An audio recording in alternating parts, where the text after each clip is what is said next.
बिस्मिल्लाहिर्रहमानिर्रहीम। अस्सलाम वालेकुम नादरीन, आप यूट्यूब चैनल देख रहे हैं। मैं इमरान खान हूँ। आज दो बड़े अहम केसेस की समाअत है सुप्रीम कोर्ट ऑफ पाकिस्तान में, और उनमें से एक केस है फ़ौजी अदालतों में सिविलियन के ट्रायल से मुताल्लिक।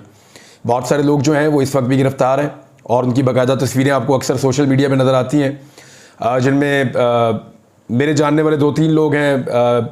मियाँ आबाद फ़ारूक हैं, मैं उनको जानता हूँ। उसके अलावा एक और साहब हैं, वकील हैं, मैं उनको जानता हूँ। फिर हसन न्याजी हैं, उनको मैं जानता हूँ, 1-2 और लोगों को भी। तो ये लोग भी अभी गिरफ़्तार हैं और ये मिलिट्री कस्टडी में है और इनके ऊपर जो है वो फ़ौजी अदालतों में केसेस चल रहे हैं।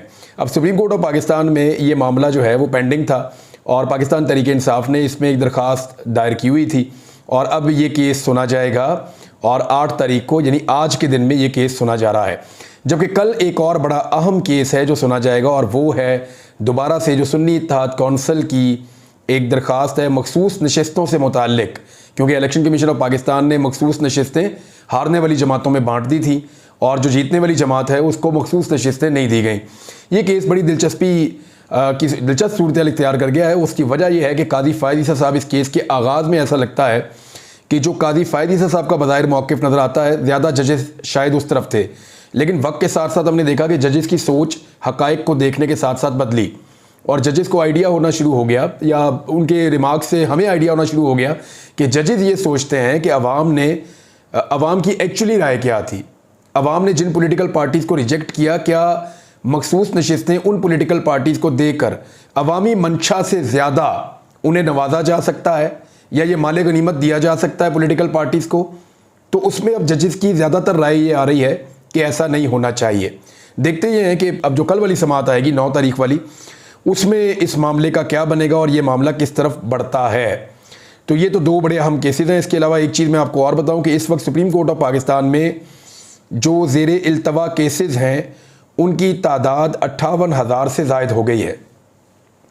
अब ये कादी फ़ायज़ ईसा साहब के सोचने की बात है, क्योंकि बहुत बड़ी तादाद में केसेस इस वक्त पेंडिंग है सुप्रीम कोर्ट ऑफ पाकिस्तान में। कभी भी तारीख में इतने ज़्यादा केसेस सुप्रीम कोर्ट में नहीं थे। उम्मीद ये की जा रही थी कि जैसे ही कादी फ़ायद ईसा साहब के दावे थे और जिस तरह वो बात करते थे जुडिशरी के बारे में, आवाम को इंसाफ देने के बारे में, तो हमें ये लगता था कि जब कादी फ़ायद ईसा साहब आएंगे तो केसेस कम होना शुरू हो जाएंगे। लेकिन कादी फ़ायद ईसा साहब के आने के बाद केसेस बहुत तेज़ी से बढ़े हैं और अभी जो नया डाटा है उसके मुताबिक 58,000 से ज़ायद केसेस इस वक्त सुप्रीम कोर्ट ऑफ पाकिस्तान में पेंडिंग पड़े हैं। तो बजाय इसके कि कादी फ़ायद ईसा साहब वो केसेस सुने जिनमें लोग एतराज़ करते हैं, यानी पाकिस्तान तहरीक इंसाफ जो है वो साफ कहती है कि कादी साहब हमारे केसेस ना सुने। इमरान खान साहब भी यही कहते हैं। लेकिन हम ये देख रहे हैं कि जो भी केस पाकिस्तान तहरीक इंसाफ से मुताल्लिक आता है, कादी साहब उसमें बेंच का हिस्सा बन जाते हैं नॉर्मली, और वो फैसले तहरीक इंसाफ के हक़ में नहीं आते। तहरीक इंसाफ को बहुत प्रॉब्लम हो रही है कादी साहब से, और कादी साहब जो है वो उनकी तवज्जो इधर लगती है, जबकि 58,000 से ज़ायद केसेस इस वक्त सुप्रीम कोर्ट ऑफ पाकिस्तान में पेंडिंग है जो नहीं होने चाहिए। एक और ख़बर है नाज़रीन, और ये डॉन अखबार ने खबर दी है और ये बहुत बड़ी खबर है। इसके ऊपर मैं भी काम कर रहा था, मेरी कुछ और लोगों से बात भी हुई, और जो फैक्ट्स हैं वो इस तरह के हैं कि आपको झंझोड़ के और हिला कर रख देंगे, क्योंकि ये एक बहुत बड़ा इंकिशाफ है जो अब आपके सामने आने वाला है। और क्योंकि डॉन अखबार ने इसको लिखा है तो आप उसकी क्रेडिबिलिटी को भी जानते हैं। दूसरा, मैंने जो पावर सेक्टर में लोगों से बात की तो उन्होंने इसकी तस्दीक की है और उनका ये कहना है कि वाकई बिजली पाकिस्तान में बहुत ज़्यादा महंगी हो चुकी है, और जो इंकशाफ है वो मैं आपके सामने रखने लगा हूँ। पावर डिवीज़न ने जुलाई 2024 से टैक्सों और ड्यूटीज़ के साथ मुख्तलिफ स्लैब के हिसाब से जो तफसीलात जारी की हैं पावर डिवीज़न ने, वो तफसीलात ये बता रही हैं कि पाकिस्तान में बिजली के यूनिट की जो ज़्यादा से ज़्यादा कीमत है वो बढ़ते बढ़ते 69 रुपये 27 पैसे तक पहुँच गई है।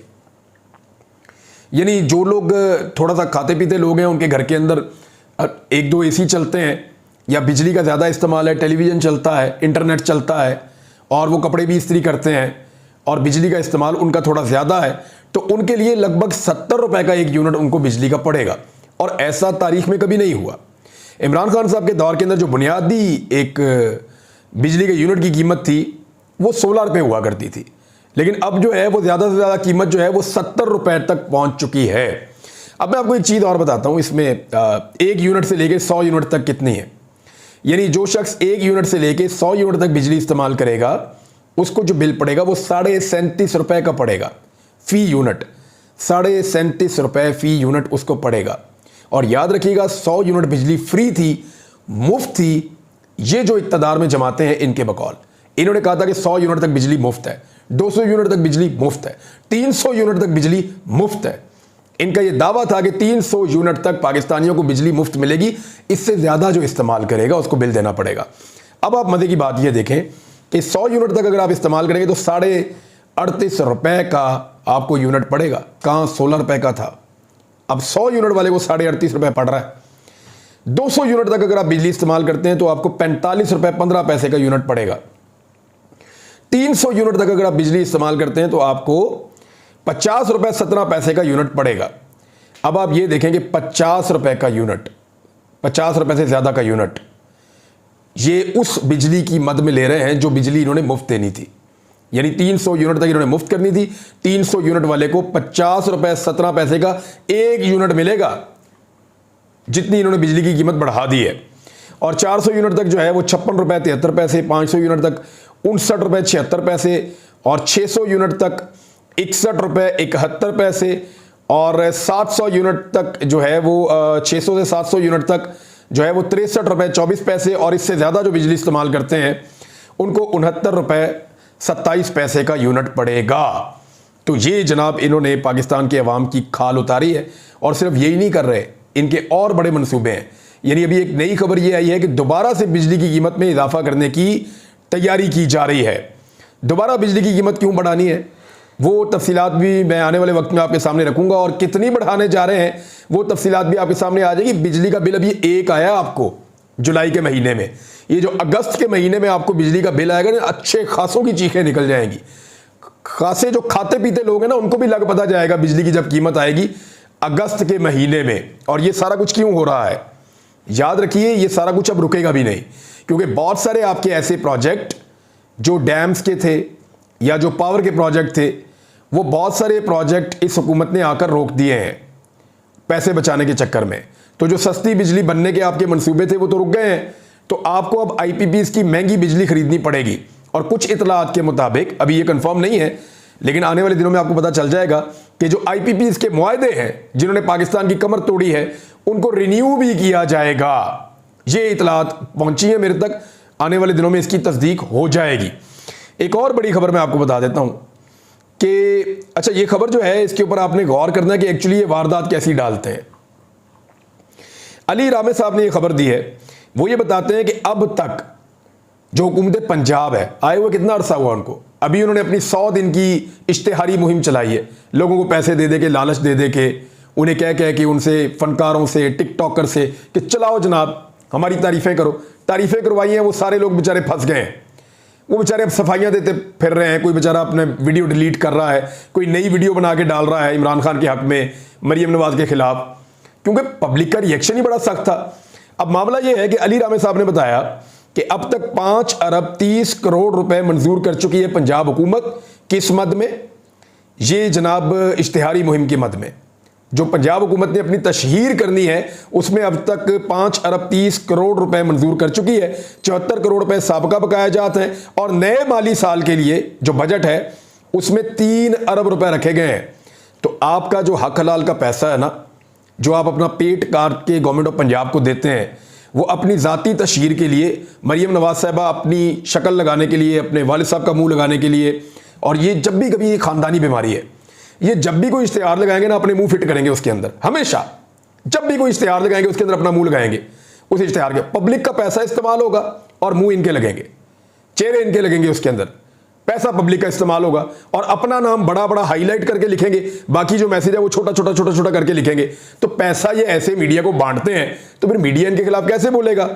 अब देखें ना, एक ही चीज के ऊपर इन्होंने कितना पैसा लगाया, करोड़ों रुपए की इन्होंने तशहीर कर दी सिर्फ और सिर्फ सस्ती रोटी के ऊपर। और सस्ती रोटी के ऊपर जो लेटेस्ट न्यूज है वो मैं आपके सामने रख देता हूं कि इन्होंने इतना ढिंडोरा पीटा, और ये आमिर सईद अब्बासी साहब है, दीगर बहुत सारे सोर्सेज हैं, सबने ये खबर दी है। और खबर ये बता रही है कि रोटी फिर से महंगी, नई कीमत 25 रुपए मुकर्रर करने का फैसला। और ये कैपिटल नान बाई एसोसिएशन इस्लामाबाद ने रोटी और नान की कीमत बढ़ाने का ऐलान कर दिया। अब पंजाब के अंदर भी वो जो नान बाई एसोसिएशन है वो कह रहे हैं जी रोटी कीमत हम इतनी रख ही नहीं सकते, दोबारा आटा महंगा हो गया है। ये हुआ क्या, जरा इसको समझे।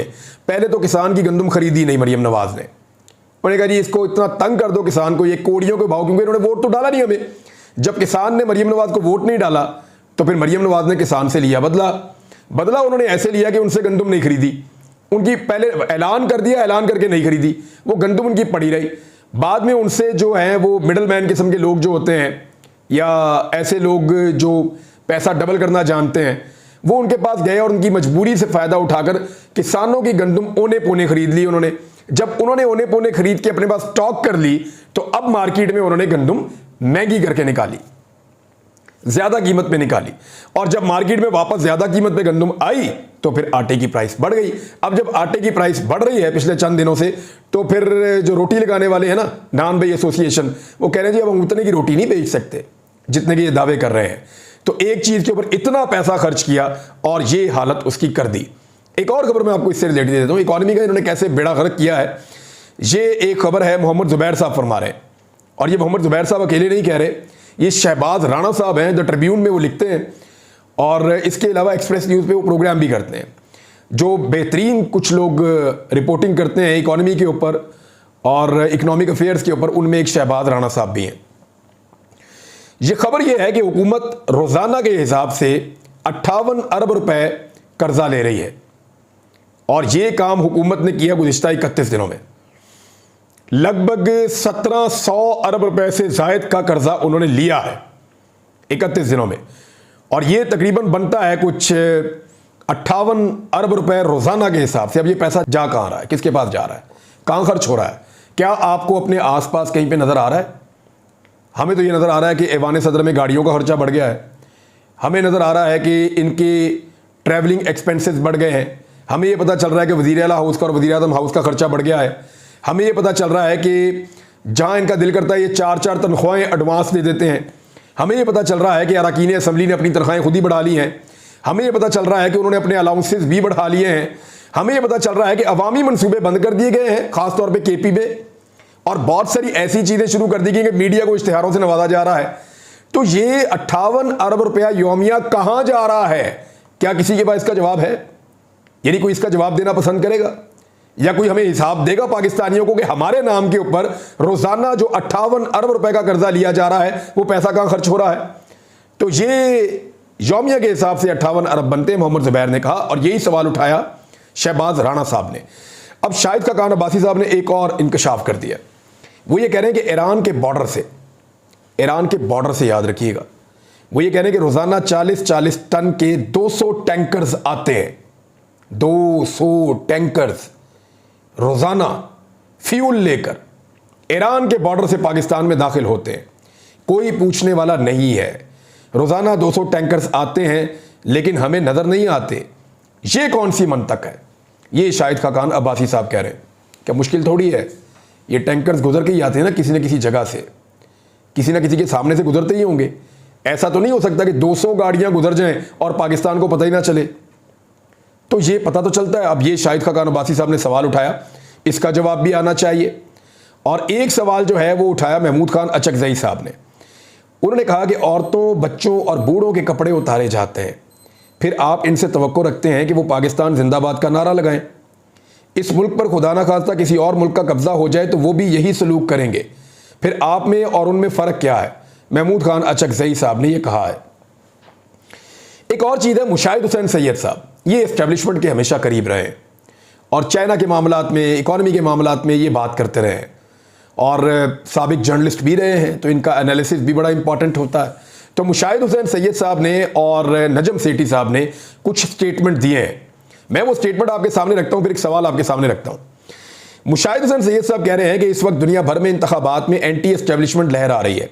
ये एंटी एस्टेब्लिशमेंट लहर पाकिस्तान से शुरू हुई है। पाकिस्तान में वो पार्टी जिसका बैलेट पेपर पर नाम नहीं था वो जीत गई। इसका मतलब है कि लोग तब्दीली चाहते हैं। वहाँ भी एस्टेब्लिशमेंट फारिग हो गई, यहाँ भी फारिग हो गई। ये मुशाहिद हुसैन सैयद कह रहे हैं। नजम सेठी कह रहे हैं ये वक्त इमरान खान का है और इमरान खान के अलावा कोई भी सियासी जमात कामयाब नहीं हो सकती। मौका अगर किसी को मिलेगा तो इमरान खान को ही मिलेगा। इस वक्त अवामी मौक़िफ़ है एंटी एस्टेब्लिशमेंट। ये काम इमरान खान ने कर दिया है। अवाम इसलिए तो इमरान खान के साथ खड़ी है क्योंकि इमरान खान खड़े हो गए हैं। तारीख में पहली बार ऐसा हुआ है। ये नजम सेठी साहब का स्टेटमेंट है इमरान खान साहब के बारे में। देखिए, इस रियलिटी को अब पाकिस्तान जितनी जल्दी मान लेगा ना, उतनी जल्दी हम मसाइल से निकल जाएंगे। प्रॉब्लम यह है कि जो हुकूमत बनी हुई है वो पब्लिक के साथ सिंक नहीं हो पा रही।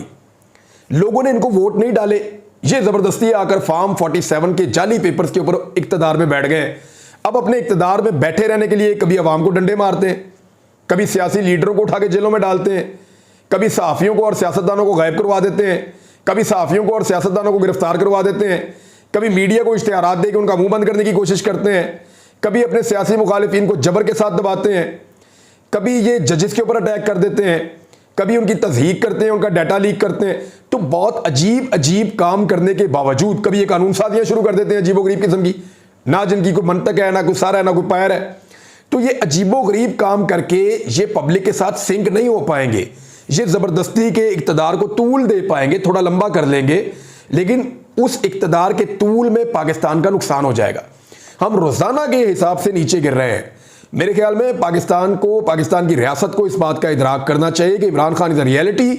लोग उसको वोट डाल रहे हैं, लोग उसको इक़्तिदार में देखना चाहते हैं। उसके पास अगर मसाइल का हल है तो ठीक है, और अगर नहीं है तो लोगों ने क्यों उनको वोट दिया, उनको मौका दिया जाए। लोगों को जब तक कॉन्फिडेंस नहीं आएगा गवर्नमेंट के ऊपर, तब तक आप निज़ाम को ऐसे ही घसीटते रहेंगे, वो चलेगा नहीं।